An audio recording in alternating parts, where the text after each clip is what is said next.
29 जून 2024 का T20 world cup final India have got 176 on the board. एक ऐसे moment पर आकर फंस गया था जहां पर से इंडिया को 28 बॉल पे अभी भी 27 रन डिफेंड करने थे। It's almost down to a runner ball now. और यहाँ पर से जो हुआ वो कोई भी क्रिकेट फैन अपनी जिंदगी में नहीं भूलना चाहेगा। इंडिया ना सिर्फ यहाँ पर से मैच जीती बल्कि हिस्ट्री की पहली ऐसी टीम बनी जो T20 वर्ल्ड कप में अनबीटन रह के फाइनल की ट्रॉफी जीती हो। Win the T20 World Cup after 17 years. लेकिन जरा सा सोचो, ये लास्ट में जो 27 रन का डिफरेंस है ये क्रिएट आखिर हुआ कहाँ से? अगर इस चीज को हम लोग स्कोर बोर्ड में देखने जाए तो नंबर 6 पे हमें एक ही बैट्समैन दिखता है जिसने पेसर वाली सिचुएशन में आके अपने अकेले के दम पे 27 रन बनाए थे। और वो प्लेयर कोई और नहीं बल्कि इंडियन टीम के लिए सबसे लकीएस्ट प्लेयर शिवम दुबे हैं। और इन्हें मैं लकीएस्ट प्लेयर इसलिए बोल रहा हूँ क्योंकि जब भी ये टीम इंडिया में खेलते हैं वो मैच इंडिया कभी हारती ही नहीं है। टीम इंडिया को इनकी जहाँ पर भी जरूरत पड़ी है इन्होंने वहाँ पर को परफॉर्मेंस करके ही दिया है, फिर चाहे वो 2024 का T20 वर्ल्ड कप हो या फिर 2025 का एशिया कप ही क्यों ना हो। लेकिन जितनी भी ये परफॉर्मेंस देते हैं उतनी ही बार ये अंडररेटेड बन के रह जाते हैं। इनकी परफॉर्मेंस हर बार किसी और प्लेयर की चक्कर से ओवरशैडो हो जाती है। लेकिन आज की इस वीडियो में हम दुबे की परफॉर्मेंस को हाईलाइट करेंगे और साथ में बताएंगे कि वो इतने ज्यादा अंडररेटेड आखिर है क्यों।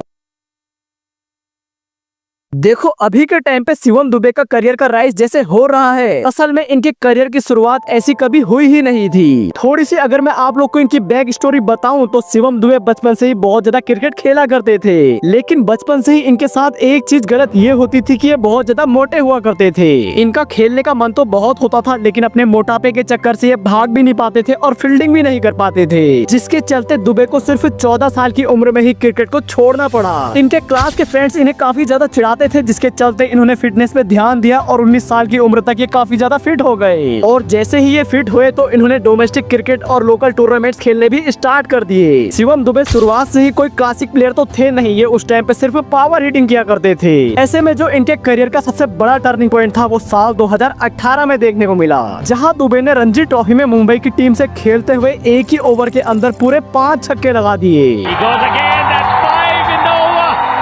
ये 5 छक्के लगाने के बाद दुबे सभी की नजरों में आ गए और 2019 में इनका आईपीएल में भी डेब्यू हो गया। उस साल में आरसीबी बहुत स्ट्रॉन्ग टीम थी जिसके चलते दुबे को उतने मौके मिल ही नहीं पाए। लेकिन इनकी किस्मत इतनी अच्छी थी कि साल 2019 में हार्दिक पांड्या इंजर्ड हो गए। इंडिया के पास उस टाइम पे हार्दिक के अलावा कोई उतना अच्छा पेस ऑलराउंडर था नहीं, तो उन्होंने शिवम दुबे का भी डेब्यू करवा दिया। हालांकि शुरुआत में शिवम दुबे को उतने ज्यादा मौके तो नहीं मिले, बट जब साल 2020 में इन्हें अच्छे से मौके मिलने भी लगे तो इन्होंने एक अनवांटेड रिकॉर्ड अपने नाम कर लिया। दुबे को T20 मैच में अपनी बॉलिंग स्किल दिखाने का मौका मिला, जहां पर दुबे ने एक ही ओवर के अंदर पूरे 34 रन खा दिए। और इसमें सबसे बुरी बात ये थी कि ये ओवर T20 का दूसरा सबसे महंगा ओवर था। दुबे की इस खराब बॉलिंग स्पेल को देखते हुए फिर इनका डाउनफॉल आना भी स्टार्ट हो गया। इन्हें आरसीबी ने सबसे पहले रिलीज किया। इसके बाद ये राजस्थान में गए जहाँ इनकी परफॉर्मेंस उतनी अच्छी भी नहीं रही, जिसके चलते ये वहाँ से भी रिलीज हो गए। अब लगातार 2 सीजन इनकी इतनी खराब परफॉर्मेंस को देखने के बाद हर कोई यही बोल रहा था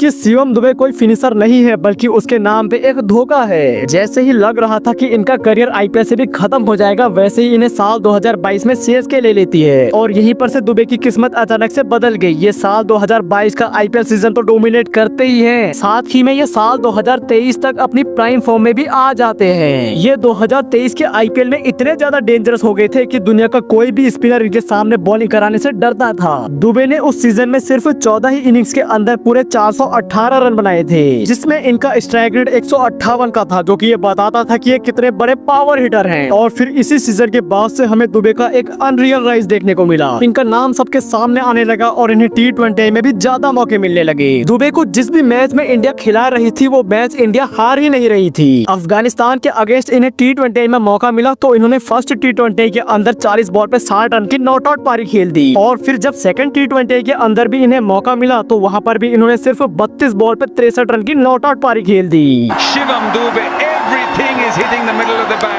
इनमें से फर्स्ट T20 में Dubey man of the match भी रहे थे, लेकिन इनकी उतनी ज्यादा चर्चा किसी ने करी ही नहीं। इसके बाद भी ये थोड़ा थोड़ा कंट्रीब्यूट करते रहे, लेकिन उतनी ज्यादा इनको कोई अप्रिशिएट करता ही नहीं था। ये टीम इंडिया में बहुत ज्यादा अंडररेटेड होने लगी। लेकिन फिर उसके बाद 2024 के T20 वर्ल्ड कप में इनका नाम आ जाता है। सभी लोग दुबे का नाम देख के हैरान थे क्योंकि हार्दिक पांड्या जैसे ऑलराउंडर T20 की स्क्वाड में पहले से ही थे। दुबे को वर्ल्ड कप की टीम में इसलिए लिया था क्योंकि दुबई पे वहाँ पर स्पिन बहुत ज्यादा हुआ करती थी, जिसके चलते स्पिन को मारने वाला बैट्समैन भी चाहिए था, तो दुबे ये वाला काम अच्छे से कर सकते थे, इसलिए ही उन्हें T20 की स्क्वाड में लिया गया। इन्हें वर्ल्ड कप की शुरुआत से खिला तो रहे थे, लेकिन वहाँ पर इंडिया इतना अच्छा परफॉर्मेंस कर रही थी कि इनकी जरूरत पड़ ही नहीं रही थी। बट जब फाइनल मैच साउथ अफ्रीका के अगेंस्ट खेला गया तो वहाँ पर इनकी जरूरत पड़ गई, क्योंकि वहाँ पर बहुत जल्दी कोलैप्स हो गया था। जब दुबे बैटिंग करने आए तो इंडिया की बैटिंग इतनी ज्यादा स्लो थी कि वहाँ पर कोई 140-45 रन भी नहीं हो रहे थे। लेकिन इतने ज्यादा प्रेशर में शिवम दुबे ने साउथ अफ्रीका के मेन बॉलर्स को टारगेट किया और 16 बॉल्स में 27 रन बना दिए। इंडिया का जो स्कोर एक टाइम पे ऐसा लग रहा था कि 150 या फिर 160 तक ही जाएगा, वो दुबे की इस 27 रन की पारी से 176 के एक अच्छे टोटल तक पहुंच गया, जिसके चलते इंडिया को लास्ट के 5 ओवर में 27 से ज्यादा रनों की लीड मिली और इंडिया ने इस टारगेट को फिर डिफेंड किया। उस मैच के हमें बहुत सारे टर्निंग पॉइंट देखने को मिले और उस मैच के अलग अलग हीरोज भी देखने को मिले। उन हीरोज को हाईलाइटेड करने के चक्कर में शिवम दुबे की ये पारी कहीं ना कहीं अंडररेटेड बन के रह गई। बट ये पारी उस दिन शिवम दुबे ने ना खेली होती तो उन्हें तो हिट मिलता ही, साथ में ये मैच इंडिया कहीं ना कहीं हार भी जाती। बट इंडिया में शुरुआत से ही ऐसा हो रहा है कि जिसका फैन बेस जितना ज्यादा होगा उसे उतना ही ज्यादा अप्रिशिएट किया जाएगा, जिसके चलते दुबे जैसे प्लेयर जिनका फैन बेस उतना है भी नहीं, वो कहीं ना कहीं परफॉर्मेंस देने के बाद भी अंडररेटेड बन के रह गए। ये इंडिया के लिए हर उस इम्पोर्टेंट मैच में परफॉर्मेंस करके देते हैं जहाँ पर इंडिया को इनकी जरूरत होती है, और ऐसा ही कुछ हमें 2025 के एशिया कप में भी देखने को मिला।